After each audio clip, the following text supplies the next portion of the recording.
Selamat pagi, kita lanjutkan kuliah Geofisika Tambang. Pada pertemuan yang ke-6 ini kita akan bahas tentang seismik refraksi. Jadi seismik refraksi gambarannya seperti ini. Ini ada energi ya, gelombang kejut, kemudian dia akan menjalar ke semua lapisan. Kemudian ada sebagian yang dipantulkan, ada sebagian yang dibiaskan, kemudian sampai kepada detektor. Nah, bagaimana konsep ini berjalan, silakan nanti simak selanjutnya.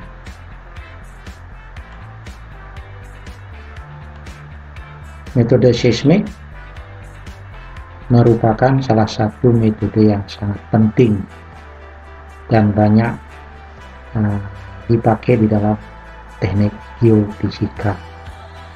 Jadi salah satu daripada sifat fisik daripada batuan yaitu adalah merambatkan gelombang suara. Itu disebut sebagai metode seismik. Karena di sana dipakai metode seismik gelombang suara. Nah, di dalam metode seismik ini mempunyai ketepatan di dalam pengukuran, kemudian resolusinya juga tinggi, resolusinya tinggi. Kemudian ini dipakai di dalam kita memodelkan struktur geologi di bawah permukaan. Nah, struktur geologi di bawah permukaan bisa berupa lapisan batuan, ya. Bisa juga berupa adanya suatu struktur geologi seperti patahan, kekar, dan lain sebagainya. Itu struktur geologi.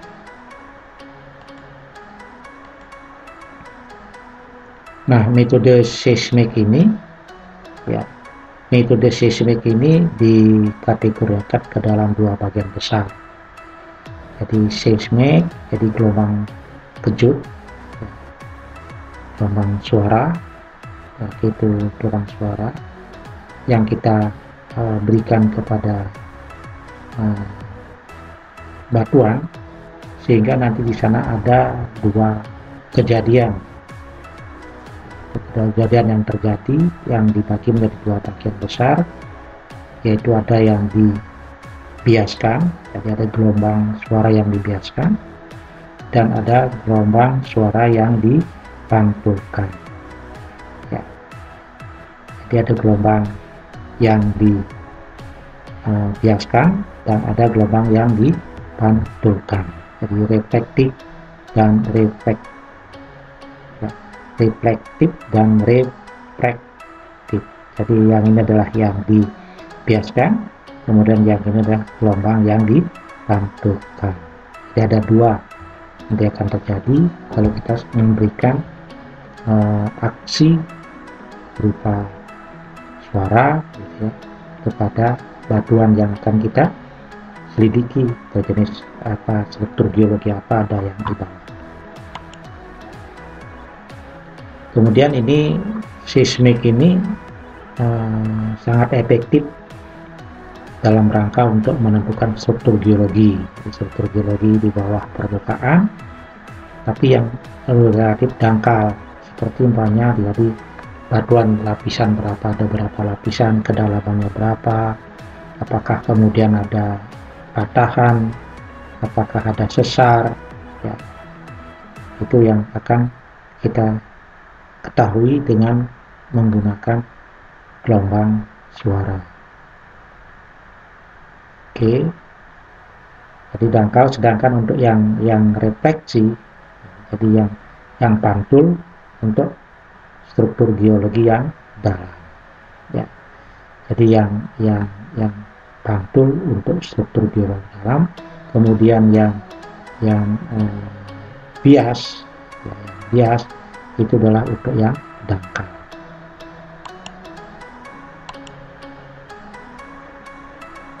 Nah, dari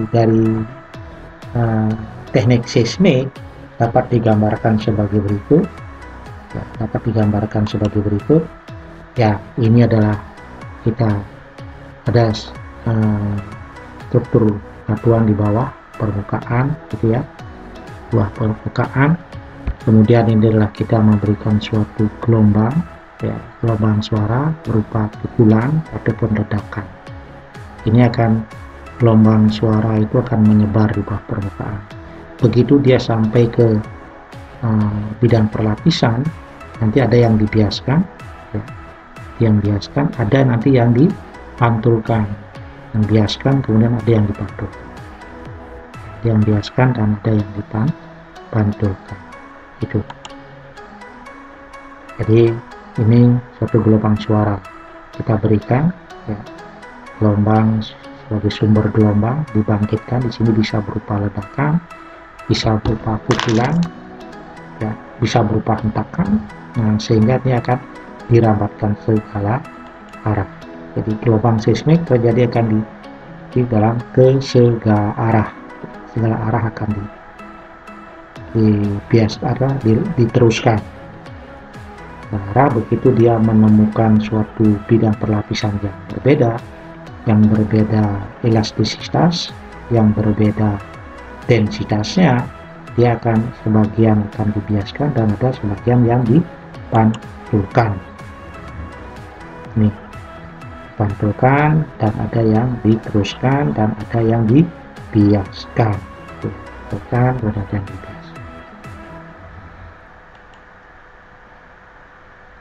Nah, di permukaan bumi gelombang tersebut diterima oleh, nah inilah geopon.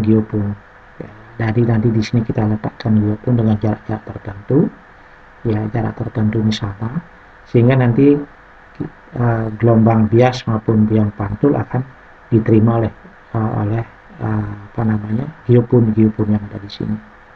Nah, itulah yang nanti akan kita catat pada jarak berapa dan kecepatannya nyampe ke masing geopon ini berapa kecepatannya. Itu ya, berapa kecepatannya. Jadi di permukaan bumi gelombang tersebut diterima oleh serangkaian detektor atau geopon. Nah, itu menjadi suatu membentuk garis lurus dengan sumber ledakannya. Jadi kita buat garis lurus dengan sumber ledakannya, itu menjadi profil lain. Kemudian dicatat oleh seismogram.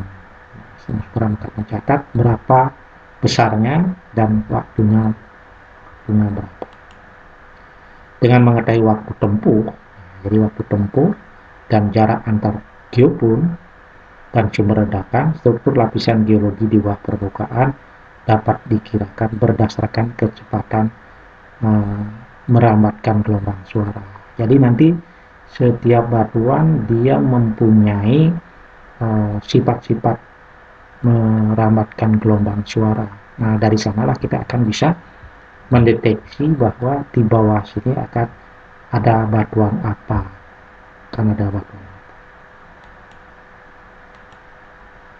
Nah, ini gambaran di bawah permukaan, ada lapisan-lapisan batuan, ada patahan, gitu ya. Ini gambaran di bidang perlapisan batuan, ya. Jadi tadi tujuannya adalah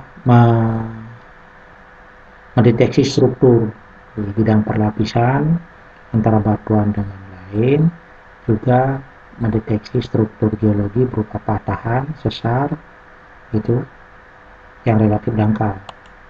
Kemudian kita akan bisa menentukan, nanti dia akan bisa menentukan berapa sih kedalamannya, tebalnya nih, kedalaman berapa, secara baik itu secara horizontal maupun secara miring. Jadi menentukan dalam di bawah sumber, banyak kita taruh di sumbernya di sini ya, tetapi tahu dalamnya berapa.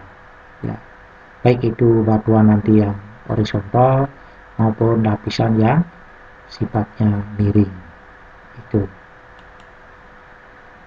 Nah, sehingga nanti kita bisa menentukan jenis batuannya di sini. Jenis batuan apa sih bawah ini? Jadi berdasarkan kepada kecepatan merambatkan gelombang.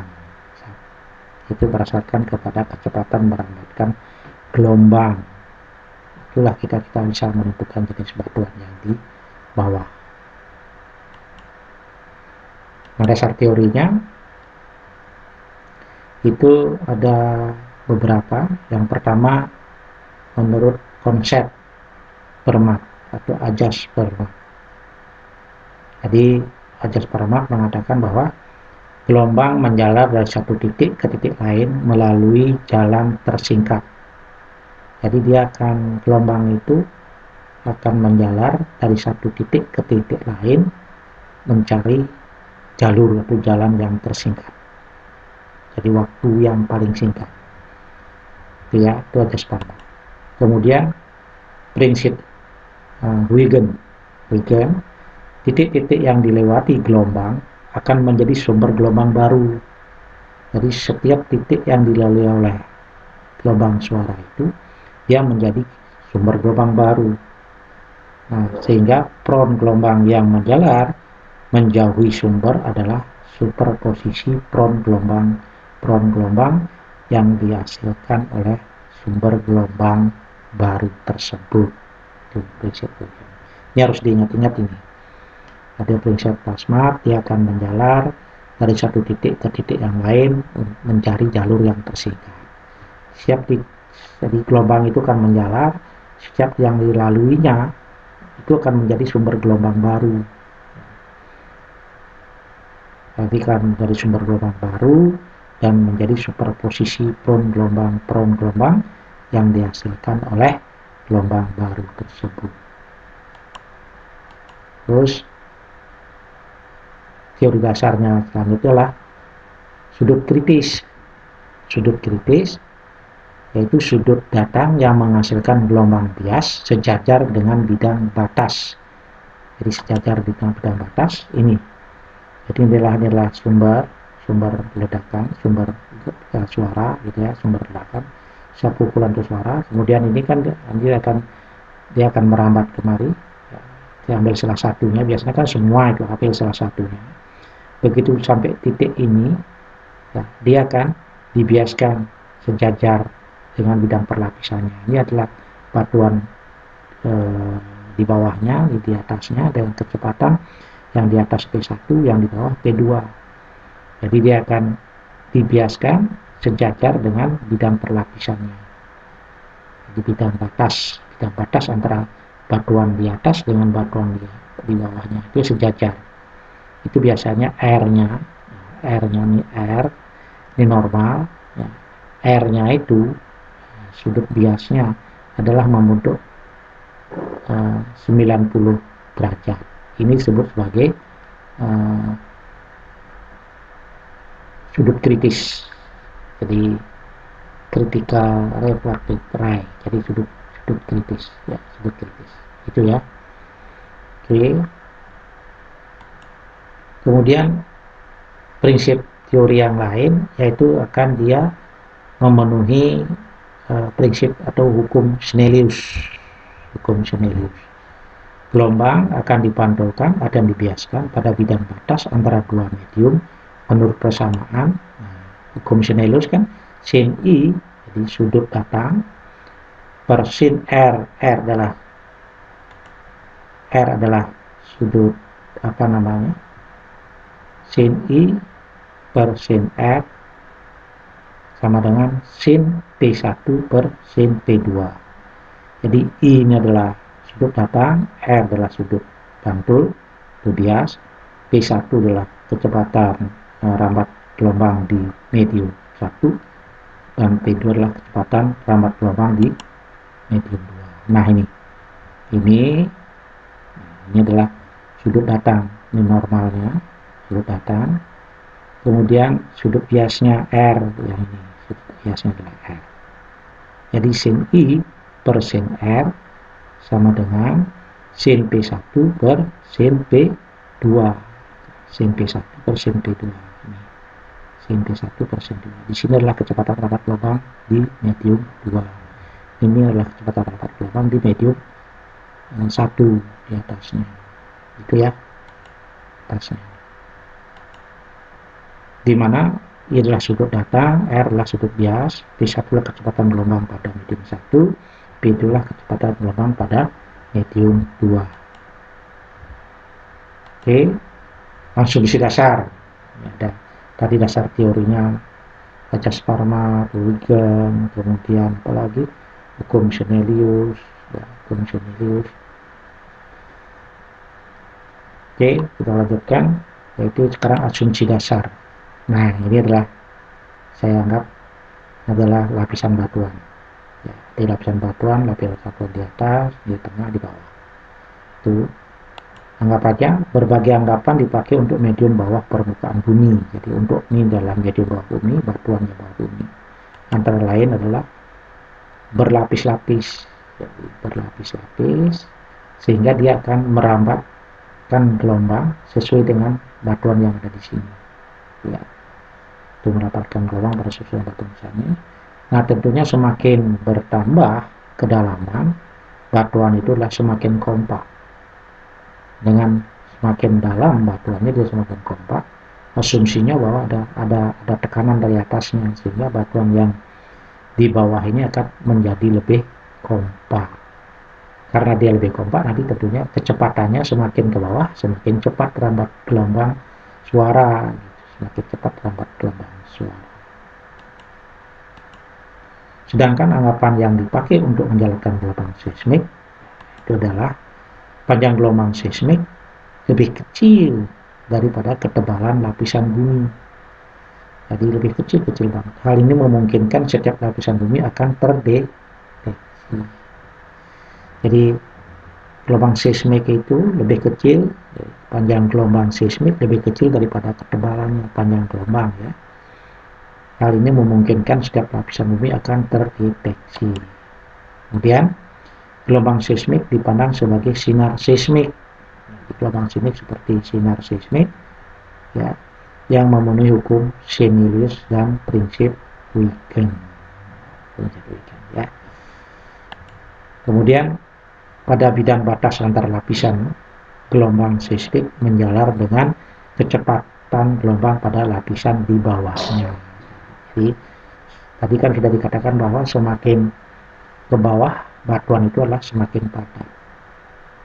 Jadi densitasnya semakin tinggi, kemudian elastisitasnya juga semakin tinggi, sehingga kecepatan rambat gelombang pada lapisan yang semakin ke bawah itu akan semakin cepat, dan dia menjalar sesuai dengan lapisan itu. Gitu. Nah, ini kecepatan gelombang bertambah dengan bertambahnya kedalaman. Nah, sekarang kita masuk ke metode refraksi. Bila gelombang elastis yang menjalar dalam medium bumi menemui bidang batas perlapisan dengan elastisitas dan densitas yang berbeda. Jadi semakin ke bawah itu elastisitas dan densitas yang berbeda. Jadi kan semakin padat, ya, maka akan terjadi pemantulan dan pembiasan gelombang. Ada sebagian dipantulkan, ada yang dibiaskan. Ini, ya. Ini ada di medium 1, ini medium 2, ini adalah gelombang suara masuk, begitu sampai di medium bidang batas antara medium 1 dengan medium 2. Nah, di sini akan ada sebagian ada yang dibiaskan dan ada yang dipantulkan. Jadi ada yang dipantulkan, ada yang dibiaskan. Ini ada 4 gelombang. Ada 4 gelombang, yaitu adalah PS gelombang, S1 gelombang, ya. Ini adalah yang di gelombang PP1, PP2, PS2, PS1. Jadi S itu adalah gelombang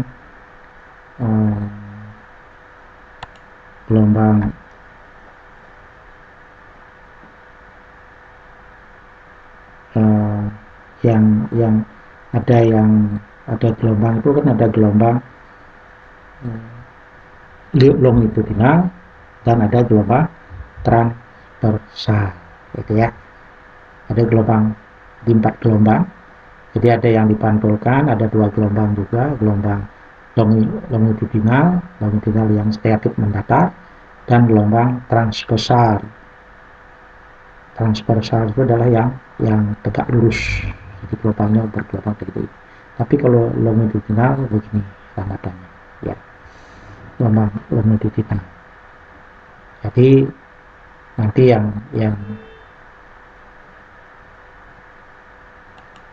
oke.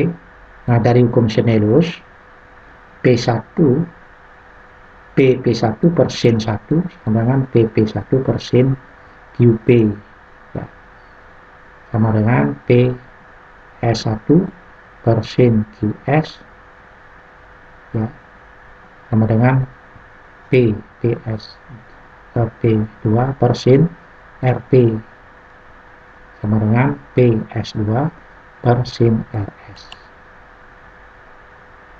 Jadi PP1 lah kecepatan gelombang P di medium 1, PP2 adalah kecepatan gelombang P di medium 2, PS1 lah kecepatan gelombang S di medium 1, dan PS2 adalah kecepatan gelombang S di medium 2. Nah ini ya, ini PP1, PS1 kecepatan gelombang di medium 1, kecepatan gelombang P ya di medium 1, ini kecepatan gelombang gelombang S di medium 1 itu. Nah, pembiasan pada bidang batas. Prinsip utamanya adalah, jadi prinsip utama metode refraksi adalah menerapkan waktu tiba pertama gelombang, baik gelombang langsung maupun gelombang refraksinya. Jadi ada gelombang langsung, begitu dang gitu, ada yang langsung, kemudian ada yang dibiaskan. Mengingat kecepatan gelombang P lebih besar daripada gelombang S, maka kita akan mencatat gelombang P-nya. Kita memperhatikan gelombang P-nya. Coba lihat dari gambarnya ya. Jadi kecepatan gelombang P, kecepatan gelombang P lebih besar dari kecepatan gelombang S. Dengan demikian, ya, jadi artinya dengan demikian kita sudut datang dan sudut bias menjadi sin I per sin R sama dengan P1 per P2. Pada pembiasan kritis, jadi pada saat dia gelombang biasnya itu sejajar dengan bidang perlapisan, sehingga inilah 90 derajat R-nya, sehingga sin 90 adalah 1, sehingga sin I per P1, sin I sama dengan P1 per P2. Ini rumus keempat. Oke, lanjut.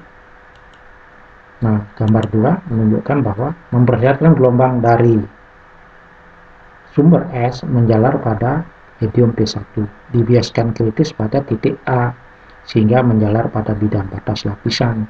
Dengan memakai prinsip Huygens pada bidang batas lapisan, yaitu dia menjadi sumber gelombang baru, ya, sehingga sampailah ke detektor yang ada di permukaan.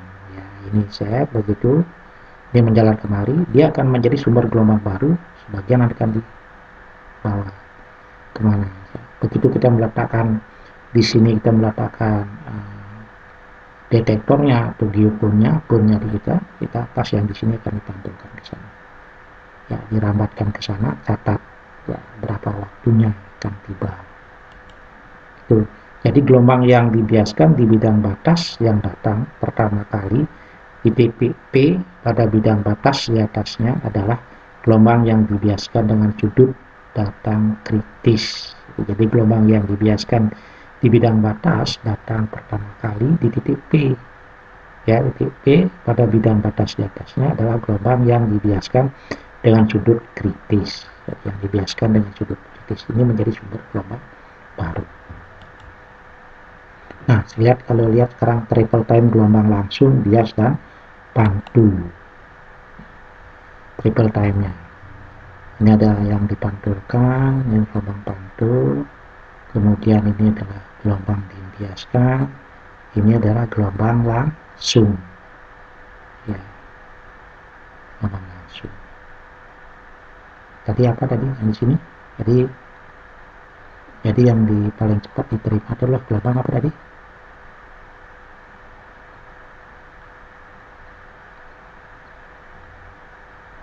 Jadi gelombang apa yang paling cepat duluan, mengingat kecepatan gelombang P lebih besar ya, daripada gelombang S ya, maka dia akan lebih duluan tercatat ya, kecepatan gelombang P nya ya. Oke, ini sekarang ini gelombang pantul, ini gelombang langsung, ini gelombang bias.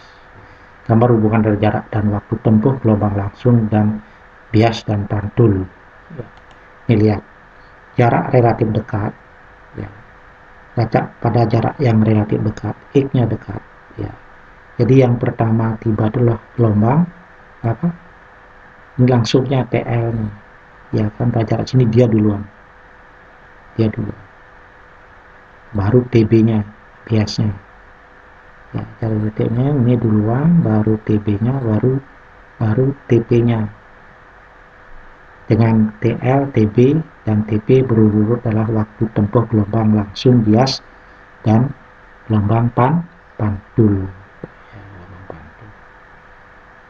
Jadi gelombang langsung, gelombang bias, dan gelombang pantul. Gitu. Sedangkan pada jarak yang relatif jauh, kita jauh, TB-nya dulu. Ya, TB-nya dulu, ya, baru TL-nya, nanti pantulnya itu lama. Malahan kadang-kadang tidak tercatat ya, karena lama gitu. Itulah travel time dari gelombang langsung, bias dan pantul gitu. Oke, jelas bahwa bentar ya, udah masuk.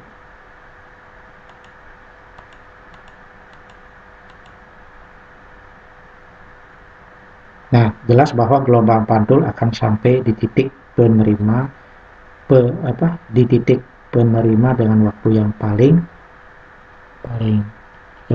dulu, yang paling cepat ya, paling dulu. Jadi gelombang pantulnya dulu, baru langsung pada pantul akan sampai di titik itu yang paling dekat ya, paling dekat. Oke, getaran gelombang pada medium dua lapis horizontal. Kita masuk sekarang pada medium dua lapis horizontal. Untuk menentukan kedalaman di bawah sumber gelombang dari medium dua lapis horizontal dapat dilakukan pengukuran seperti gambar berikut. Nah, sini ada di titik A kita berikan sumber gelombang ya, ini adalah di titik D adalah geopunnya. Jadi untuk menentukan kedalaman di bawah sumber gelombang, kedalamannya hanya berapa ya. Sehingga di sini pada titik A diadakan getaran, sehingga timbul gelombang seismik menjalar ke arah penerima ya, arah penerima di titik D dengan waktu tadi akan sini ya, kemudian ya, jadi dari TAB, TBC, dan TCD. Dengan mengamati waktu tiba dapat dibuat grafik hubungan jarak dengan waktu tiba sebagaimana ditunjukkan pada gambar 5 ini. Ya kan, waktu tiba. Jadi grafik hubungan jarak PS. Jadi pada ini adalah dengan jarak ini waktunya ya, pada jarak sekian waktunya sekian, pada jarak sekian waktunya sekian. Itu jarak waktunya sekian itu ya. Kemudian kita bisa berdasarkan grafik hubungan jarak dengan waktu tiba, harga P1, P2, TI dan X0 didapat. Ini kecepatan gerambat gelombang adalah P1, kecepatan gerambat gelombang P2 di medium 2, inilah TI adalah intercept time, dan ini adalah jarak kritis, X0 itu jarak kritis. P1 adalah kecepatan gelombang seismik pada medium 1, P2 adalah kecepatan gelombang medium 2, TI adalah waktu penggal atau intercept time ya, dan X0 adalah jarak kritis. Ini jarak kritisnya. Untuk menentukan kedalaman di bawah sumber gelombang H ya, Oke, coba ini kita tadi intercept time itu yang sedang saya lihat. Nah ini ya. Jadi ini adalah gelombang apa tadi yang langsung ya, ini langsungnya di sini. Ini gelombang pantul ya kan, gelombang pantul. Ini adalah gelombang bias. Jadi perpotongan antara gelombang bias dengan gelombang pantul pada satu titik ini. Nah ini diteruskan ya, ini disebut dengan intercept time. Nah ini adalah jarak kritis, jadi perpotongan ya, jarak kritis. Nah kemiringannya adalah 1/P2 kemiringan ini, kemiringannya. Kemudian kemiringan ini, yang ini adalah 1/P1, 1/P1. Oke, kita lanjut. Untuk menentukan kedalaman di sumber gelombang H, jadi gelombang, jadi H ini kedalamannya berapa sih? Kita T sama dengan, jadi dari sini begitu sumber diberikan, waktunya adalah TAB ditambah dengan TBC ditambah dengan TCD. Ini D-nya ya kan, ini A, B, C, D. Jadi waktu untuk sampai kepada geopun adalah waktunya T AB ditambah dengan TBC ditambah dengan waktu TCD itu. Kemudian sehingga T sama dengan AB per P1 TA. TA itu adalah panjangnya AB per P1. Jadi ini P1, ini P2. Kemudian BC TB BBC adalah, ini kan kecepatan merambat gelombangnya adalah di P2, sehingga panjangnya BC dibagi dengan kecepatan merambat gelombang di medium 2. Nah ini juga di medium 1 lagi, sehingga panjangnya CD panjangnya CD dibagi dengan kecepatan merambat gelombang di medium 2 di CD ini, panjangnya CD. Panjangnya ini dibagi dengan P1, panjangnya ini dibagi dengan P2, panjangnya ini dibagi dengan P1. Sehingga waktu yang diperlukan ya ini 1/P1 kali dengan H cos IC ya, ditambah dengan 1/P2 kali X min 2H dengan IC plus 1/P1 dikali dengan H cos IC. Nah dengan menggunakan persamaan 4 serta memanipulasi matematis persamaan 7 dapat disederhanakan akan menjadi T sama dengan, jadi waktu tempuh dari sini ke geopun yaitu sama dengan X/P2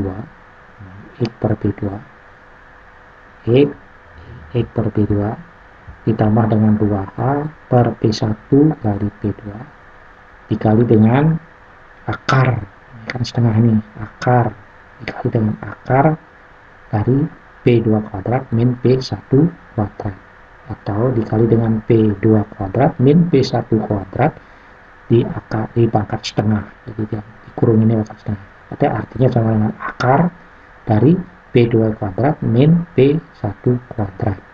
Tuh. Nah, kedalaman sumber gelombang dapat ditentukan dengan dua cara.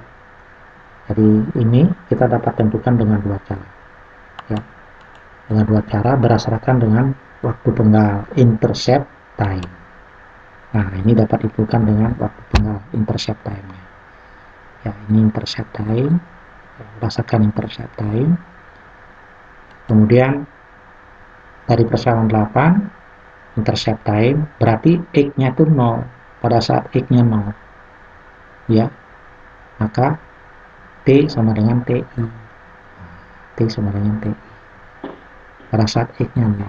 Sehingga kita dapat tentukan, tadi kan rumusnya sini ada X kan, ada X-nya.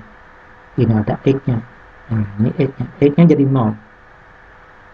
Ya, X per ini jadi 0 per P2. Ya, jadi tinggal ini aja. Ya kan? Tinggal ini. Nah, sekarang T-nya diketahui, P1, P2 diketahui, ya. Kemudian kita cari H-nya itu kan kita dapatkan. Gitu. Jadi kita dapatkan.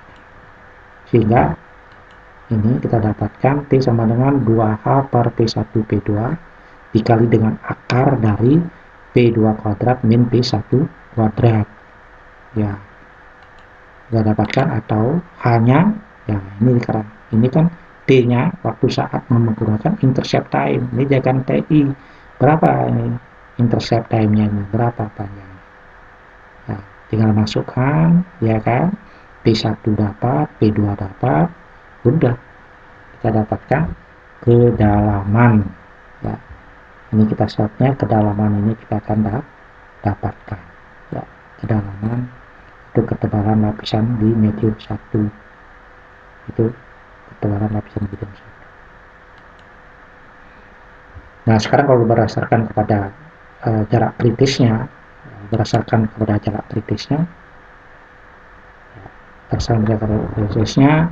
T1 dan T2 berpotongan di titik X0. Nah, ini itu berpotongan pada X0, X kritis, X0 dan T0. Di titik potong ini berlaku T1 sama dengan T2 sama dengan T0 dan X sama dengan X0. Dengan demikian besarnya H adalah harga dari X0. Harga dari X0 ditentukan dari titik potong grafik T1 dan T2 dari data yang diperoleh, sehingga H sama dengan X0. Ini panjangnya di sini, ya X0. Ini kan T2 di sini. Ya, sehingga X0 per 2 kali P1 dikali X0 per 2. Jadi sebenarnya setengah X0 dikali dengan akar dari P2 min P1 per P2 plus P1. Itu rumus yang ke-11, ya. Rumus yang ke-11.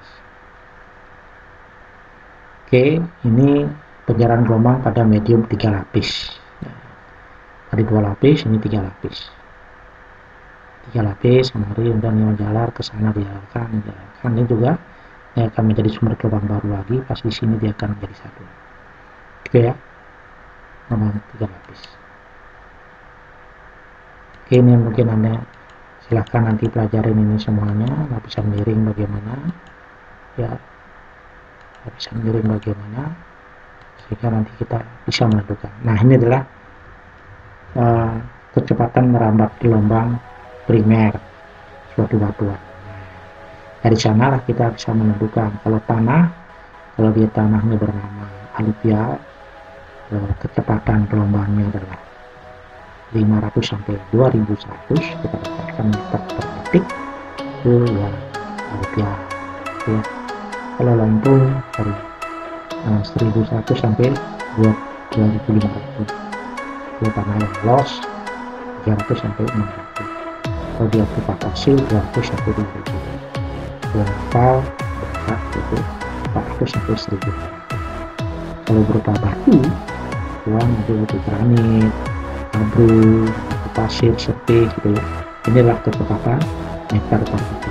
Dari sinilah kita bisa menentukan jenis batuan yang ada di bawah.